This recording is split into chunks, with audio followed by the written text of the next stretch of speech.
Sejam bem-vindos ao nosso vídeo sobre aprendizagem e condicionamento 2.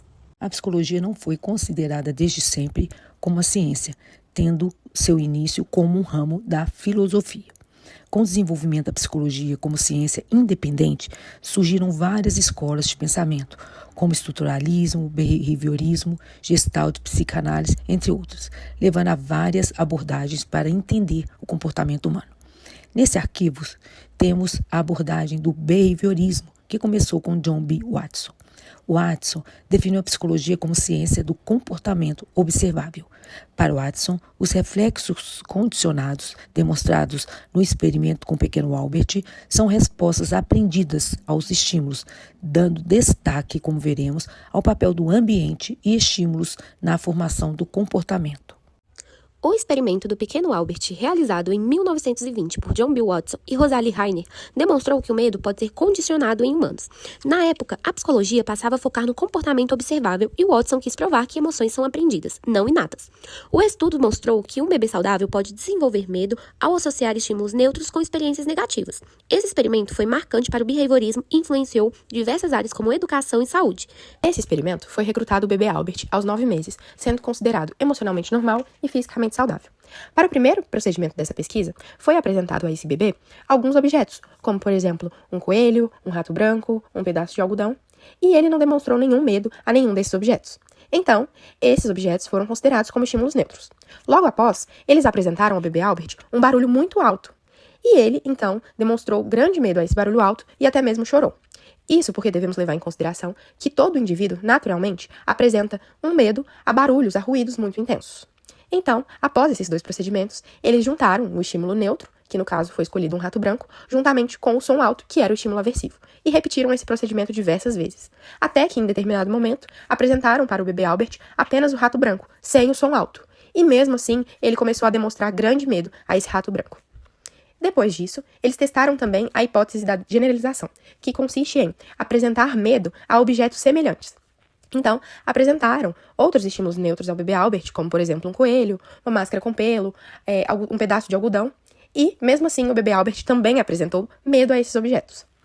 É importante destacarmos que, sim, essa pesquisa apresenta vários problemas éticos e morais, mas isso nós discutiremos ao decorrer desse vídeo. O estudo mostrou que as emoções e o comportamento não nascem com a gente, mas são aprendidos com o tempo, por causa do ambiente. Albert não tinha medo de vários estímulos, como um rato branco. Após repetidos emparelhamentos de um ruído com o rato branco, Albert ficou com medo do rato, mesmo sem o ruído. Esse medo se generalizou para outros objetos, como um coelho, um cachorro, um casaco de peles e até uma máscara de Papai Noel.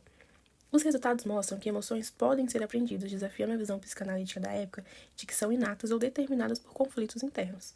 O experimento mostrou que comportamentos complexos, como fobias, podem se desenvolver com condicionamento clássico. O objetivo principal do experimento com o pequeno Albert era demonstrar que o comportamento emocional poderia ser condicionado, ou seja, testar se a emoção de medo podia ser aprendida pela associação entre um estímulo neutro, como um rato, e um estímulo incondicionado, como um ruído intenso.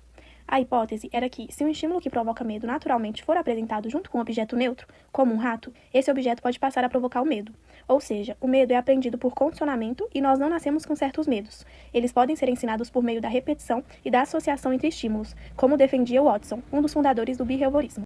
O experimento com o pequeno Albert hoje seria eticamente inaceitável. Na época, não existiam normas claras de ética em pesquisa, o que permitiu que uma criança fosse exposta a medo intenso sem reversão. Além disso, o estudo teve sérias limitações metodológicas. Usou apenas um sujeito, sem grupo de controle nem acompanhamento. Ainda assim, sua influência na psicologia permanece. A ideia de que emoções podem ser aprendidas ajudou a compreender fobias e transtornos de ansiedade e segue presente em abordagens comportamentais usadas na clínica atual.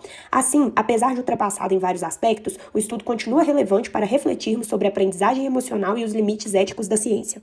Concluindo, este experimento de Watson com o pequeno Albert, apesar das críticas éticas e metodológicas, é classificado como condicionamento clássico de respostas emocionais.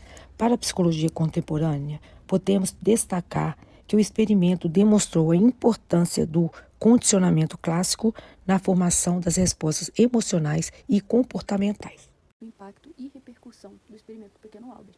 Então, o experimento do pequeno Albert marcou a psicologia ao demonstrar que emoções podem ser aprendidas por meio do condicionamento, consolidando o behaviorismo e influenciando terapias comportamentais para tratar as fobias. Ele também impulsionou pesquisas sobre a aprendizagem emocional. Por outro lado, gerou críticas éticas pela falta de consentimento e pelo sofrimento causado à criança, contribuindo para o desenvolvimento de normas éticas mais rigorosas e na pesquisa com seres humanos. Apesar das controvérsias, ainda é considerado um marco histórico na psicologia e continua influenciando a mesma até hoje por meio dos estudos.